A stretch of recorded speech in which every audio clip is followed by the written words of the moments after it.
Hello, I'm Laura Painter. You're watching ABC10 Plus tonight. A man with a machete robs a store in Stockton while a woman and child were inside. We hear from the concerned store owner. Then, in dollars and cents, FAFSA advice, deadlines, and what to expect from federal financial aid in 2025. ABC10 Plus tonight starts right now. A Stockton business owner is out thousands of dollars and in fear after a machete-wielding man robbed his business. And it was all caught on camera. ABC10's Gabriel Porras spoke to the owner.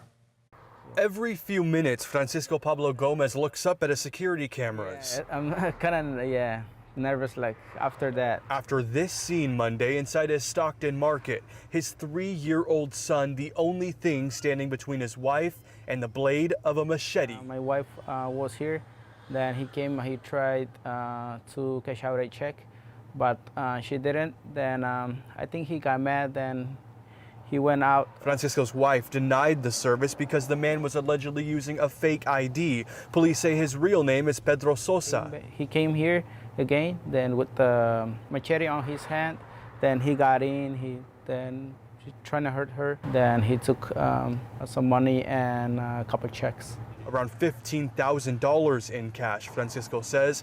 Fortunately, his wife and son were uninjured. It's a lot of money because we small business. It's not okay what he did. It's really bad. But the crime didn't stop at armed robbery. It got much more terrifying just hours later. That's because the suspect grabbed one of these when he walked in the first time, a business card which has the owner's phone number. Yesterday, like 2 o'clock, he texted me. He said he's a member of a gang. He knows where I live. He was going to shoot my house or something like that. Police in Oakdale arrested Pedro Wednesday morning on 7 charges, including robbery, identity theft, and fraud. I hope the police will do something about it. In the meantime, Francisco still feels Kind of stressed or still thinking about that. and in fear, with his eyes glued to the cameras. I think the mainest thing is my family is okay. The money, will work on that. Yeah. In Stockton, Gabriel Porras, ABC 10. So disturbing. Thank goodness no one was hurt. Bail for the suspect has been set at $340,000. In tonight's Dollars and Cents.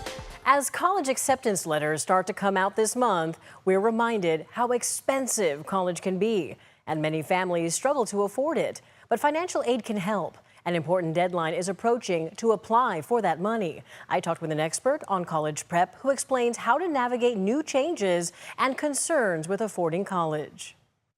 Sean Patel knows a thing or two about stress. Hi, Sharks. Now, 2400 Expert is looking to expand across the nation. So, Sharks, who's ready to score big off my perfect score? Since appearing on Shark Tank, Patel says he's been able to help thousands of students get into top colleges and earn scholarships to afford college through the company he founded, Prep Expert. Everyone knows college tuition is skyrocketing well beyond inflation these days. An important application deadline to help pay for college is fast approaching. FAFSA is the free application for federal student aid. It's the mandatory application parents, students, and families fill out when applying for college in order to qualify for any federally funded financial aid. That can include student loans, Pell Grants, and work-study programs. It is high stakes. I don't want to scare anyone out there, but it's a really great path to making college more affordable. FAFSA applications open in the winter when high school seniors start applying for college and stays open until the summer after students get their acceptance letters. According to the FAFSA website, the FAFSA form for 2025 has to be submitted before midnight, June 30th. Corrections or updates must be submitted before midnight, September 13th. However, I do recommend getting in your application as soon as possible because some grants and loans are awarded on a first-come, first-served basis. To fill out your FAFSA, Patel says make sure students and parents have their Social Security numbers handy and last year's tax returns. Also note any major changes to your financial situation, such as medical bills or change in income. Can you explain for us a little bit, what's at stake if they do or don't apply for this? By applying for FAFSA, there's many times that you can get your entire college education funded through grants and loans, and really low interest loans or completely free grants. So that can completely change your life in terms of college affordability for you and your family situation. Recent uncertainty with the Department of Education, which administers FAFSA, is causing concerns about processing delays. You may remember the bumpy rollout of a revamped FAFSA in 2023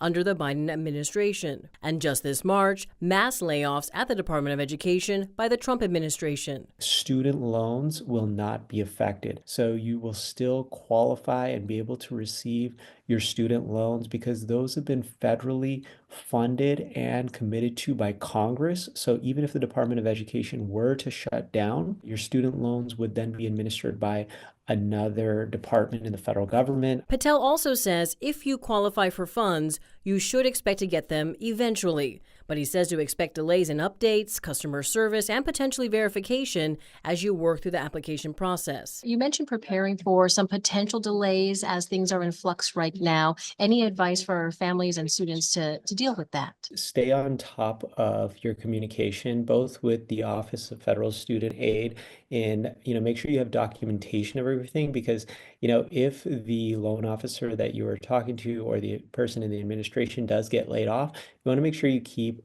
documents and verifications of every conversation you've had, what the last status was, so that you can update the next person. Patel also recommends diversifying your funding strategy. Don't just rely on FAFSA and the federal government to fund your education. Consider looking into state-based grants and state-based loans, too. Remember, each college and career or trade school may have its own deadline. Check with the school you're interested in attending and get your paperwork in on time. I explore other ways to save for college and how to make the most of your college budget in my other Dollars and Cents stories on our website, ABC10.com. You can watch more of my Dollars and Cents coverage streaming now on the ABC10 Plus TV streaming app. The app is free to download on your TV. You can also email me your questions at lpainter@abc10.com. The fear of losing health care benefits is leading to protests across California this week. Hundreds of people are gathering outside the offices of California's Republican Congress members. They're urging them to not cut Medicaid dollars, billions of which are potentially on the chopping block. ABC 10's Becca Habegger has more on the protest in Modesto today. Here outside Republican Congressman Tom McClintock's Modesto office, hundreds of people gathered Wednesday afternoon to share personal stories about how possible cuts to Medicaid could affect them. What do we have to do? Fight! When are we going to do it? Now! Cuts to federal Medicaid funding, which in California is administered through the Medi-Cal program, could have major impacts on Elizabeth Gaysamburu. I was born with a severe neuromuscular disability, and so I rely upon Medi-Cal and IHSS and the services that provides that allow me to live independently in my home. And so this is a very, very critical issue to people like me, and that's why I'm out here today. She and others are urging Republican Congress members who voted earlier this month to advance a federal budget plan that includes cuts to Medicaid to reconsider. I think there's more of us than they realize. The budget plan, still going through the legislative process, directs the Committee on Energy and Commerce to make at least $880 billion in cuts from fiscal years 2025 through 2034.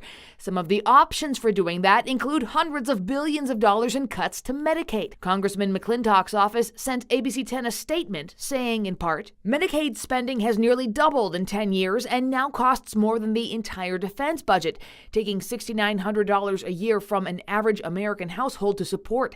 The budget resolution anticipates long overdue common sense reforms such as restoring the work requirement for able-bodied adults, prosecuting fraud, and ending services to non-citizens. Stickers worn by protesters said, "I am not waste, fraud, or abuse." Elsewhere in our area, people also gathered to protest outside Republican Congressman Kevin Kiley's Rockland office. Here in Modesto, Becca Habegger, ABC 10. Up onto the point with Alex Bell at 6:30. Hear from others who are poised to be hurt by possible Medicaid cuts and why one Republican Congress member from our area is blaming funding uncertainty on Governor Gavin Newsom. Winter is saying not so fast. Right. Oh my gosh, after a taste of winter, the winter's like, hey, get out of here, spring. My turn. I know, right? That winter's going to come back for the weekend forecast, but then just like that, we're going to flip back to those warmer conditions. So we'll get right to it. I want to start off with this, our weather impact alert. It is in effect for the Sierra, but the Sierra only, because we'll see light snow and bigger travel impacts heading into the weekend. Snow will be below the passes. Now, as we head into the valley, it's going to be less impactful. It'll be much cooler, but there'll be little to no accumulation. We'll be tracking the slight chance for thunderstorms, though. Same time frame Friday, Saturday, and Sunday. Here's a look at the snow level forecast. This is pretty low for this time of year. We're going to drop it down to about 5,000 feet by Saturday morning into the afternoon and early into Sunday morning as well. The main roads, it's been pretty warm, so it's very likely once that snow falls, it's going to melt pretty quickly. But some of those local roads, especially shaded areas, we could see a little bit of snow accumulation, not to mention that once that melts, it'll be icy overnight into early in the morning. So again, local roads likely more impacted than, say, the main interstates. Here's a look at the satellite and radar, and we didn't see much in the way of cloud cover, but a few showers up to the north of us and tracking the potential for thunderstorms even in the northern Sacramento Valley for today. Highs, though, only warmed into the 70s. Quite a dramatic shift from those 80s to near 90-degree temperatures we had just days ago. 60s for the foothills and 50s up top for the Sierra. So everything's starting to shift towards that cooler and unsettled weather. Right now, Sacramento is at 68 degrees. We're at 72 for Stockton, Modesto 73. Marysville, we're sunny, 74 and 55 for Tahoe. Sunset now at 7:51. So we're almost to that point where that sun sets at 8 o'clock at night. Hourly forecast, you can see how the clouds start to increase. So we'll be mostly clear for tonight and then more clouds heading into tomorrow. Again, kind of signaling some of those changes. We actually need the rain. We have not seen rain since the first day of April. Usually we see just under an inch and a half of rain. This month, we've had 5/100ths of an inch of rain. So the weather system is just now getting organized off the coast, and that's what's going to head our way.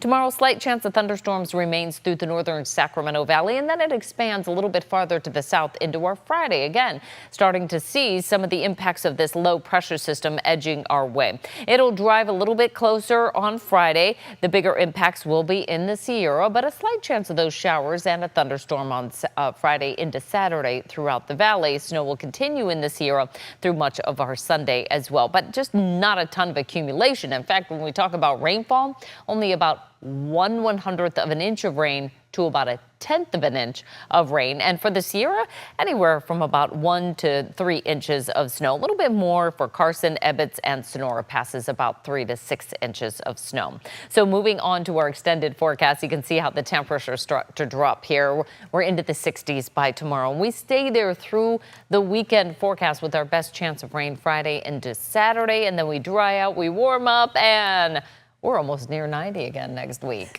A tale of multiple seasons. It certainly that is. rain's going to be some relief for those allergy sufferers out there, I feel. I like that, yes. Always the positive side of Yes, things, right? yeah. Well, California has long planned to build a high-speed rail from the Bay Area to Los Angeles, with the goal of transporting people across the state in just under 3 hours. Voters approved funding for the project back in 2008. But tonight, as the project continues to face challenges with costs and timelines, lawmakers are questioning its future. ABC 10's Jeannie Nguyen takes us to the Central Valley, where high-speed rail construction is currently underway. We're at the Hanford Viaduct, which is our longest structure actually for the Central Valley. 6,300-foot structure, and it connects into our future high-speed rail Kings Tulare Regional Station. It's a vision decades in the making. California's controversial high-speed rail project will eventually connect Northern and Southern California and has first brought a new era to the Central Valley. It's where the High-Speed Rail Authority is currently constructing track for the bullet train. So we started this structure in 2020. This is our longest structure for the Central Valley. This is the Hanford Viaduct, about an hour south of Fresno.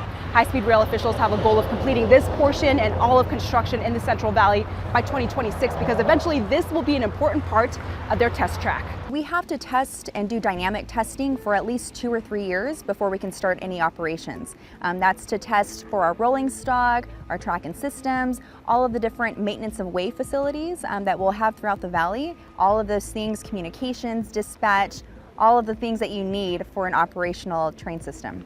But all of this progress comes with a hefty price tag and plenty of criticism. High-speed rail officials say the entire project from San Francisco to Los Angeles was supposed to be done by 2020 and cost $45 billion. But the estimated completion date to finish just the Central Valley portion is in the early 2030s and is estimated to be between $30 and $33 billion to connect Bakersfield and Merced. Tony Tinoco, High-Speed Rail's Central Valley Deputy Regional Director, tells ABC10, while there have been difficulties, there is progress. Out of the number of structures that we've started, more than 50 of those have been completed. We've actually created more than 15,000 construction jobs. In 2023, Governor Gavin Newsom appointed an Inspector General for the High-Speed Rail Authority.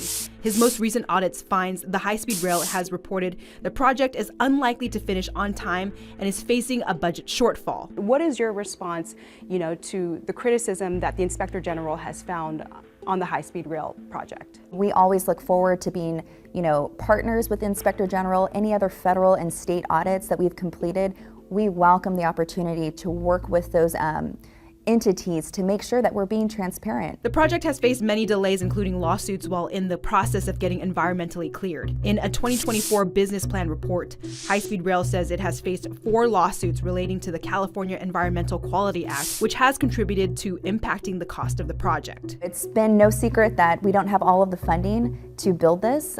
We've been trying to build as much as possible and as fast as possible with the limited funding that we do have in hand. California Republican Congressman Kevin Kiley has been an open critic of the project. He's proposed a bill calling for the federal government to stop funding the project. California's federal transportation dollars should go where it's really needed, towards improving the quality of our roads, alleviating traffic, making our roads safer, or even for regional rail lines that people actually are riding on and could use a lot of help. What is the plan if federal funding is cut from the high-speed rail? Majority of the funding that we have is from the state. Progress is real. There's no doubt that the structures are being built, construction is ongoing, and impacts are being made. Here's what funding for the high-speed rail project looks like. In a 2025 project update, since 2009, more than $6.8 billion in federal funding has been committed to this project.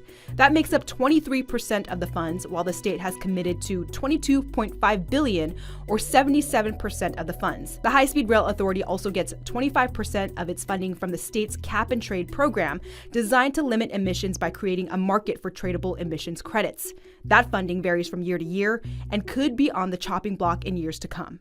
Democratic Senator Dave Cortese has consistently supported the project and has recently authored SB 545. He says $7 billion needs to be acquired by next summer in order for this project to continue. He's waiting for more information from high-speed rail officials before a decision is made on how to go about securing those funds. I think it'll prove that the investment's worth it, but it'll also show us that we can close the gap on funding.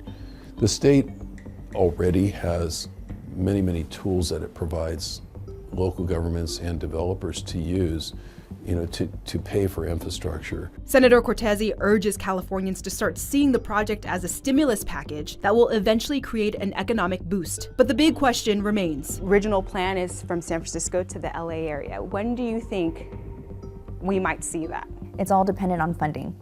So it's hard to give a timeline when you don't have all of those dollars in hand. In Kings County, Jeannie Nguyen, ABC 10. All right, so Jeannie, I do have a question for you because we know that the High-Speed Rail Authority CEO, they spoke at Fresno City College and really had some updates about some of the issues with the project, right? Yeah, Alex, the authority CEO, Ian Chowdhury, says 119 miles of the rail are under construction, with 50% of that now complete. He did acknowledge the ongoing challenges and setbacks the project has had, especially now that the federal government is threatening to cut off funding. He said the authority is committed to finding additional funds. 77% of the money that is spent on this project came from California taxpayers. We do want to continue to look for opportunities to work with the federal government and continue to secure more funding. As we mentioned in our reporting, $7 billion needs to be made available by next summer for this project to continue. Republican Senator Tony Strickland, who is also the vice chair of the Senate Transportation Committee, tells me he believes if we do come up with that money, it'll be a waste to spend it on this project. We'll just keep digging that hole on the high-speed rail and spend $7 billion here, knowing full well, I'm going to go on a limb and say this project, as proposed, will never be built. And Senator Dave Cortese expects a funding update in next month's Senate Transportation Committee meeting.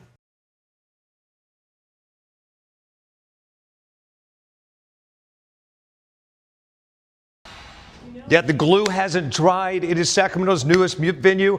I love live music. I've been looking forward to this. I've sniffed out every inch of it. It is gorgeous, head to toe, wall to wall. Come on in. Let's get to know the place. First of all, steps away from the stage is a bar. And steps away from that bar is yet another bar.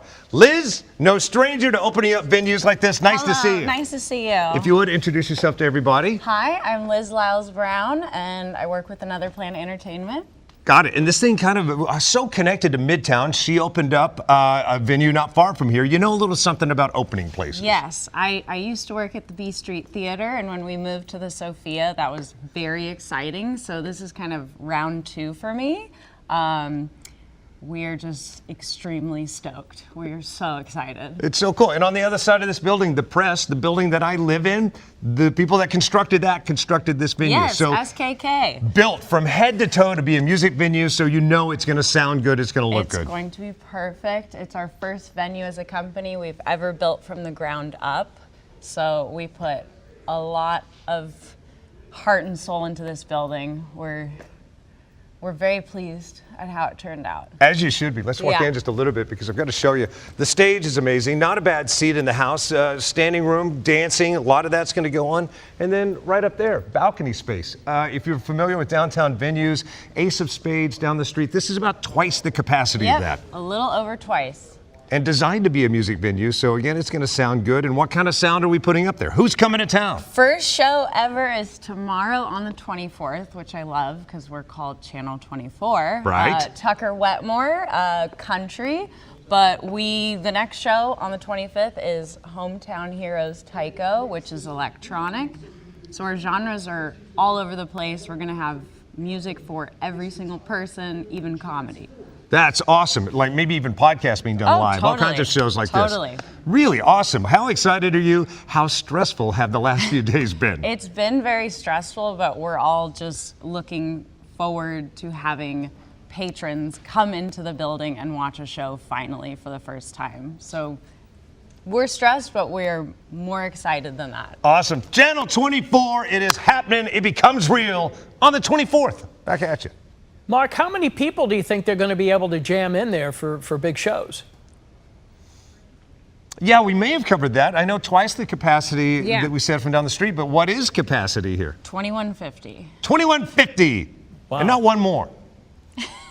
2151 at Channel 24. Okay, the numbers all add up. Mark, thank you. And thank you, Liz. Thank you so much for watching ABC 10 Plus tonight. We're here 24/7 on the free ABC 10 Plus TV streaming app. You can get your local news and weather anytime, anywhere. I'm Laura Painter. Take care, and I'll see you next time.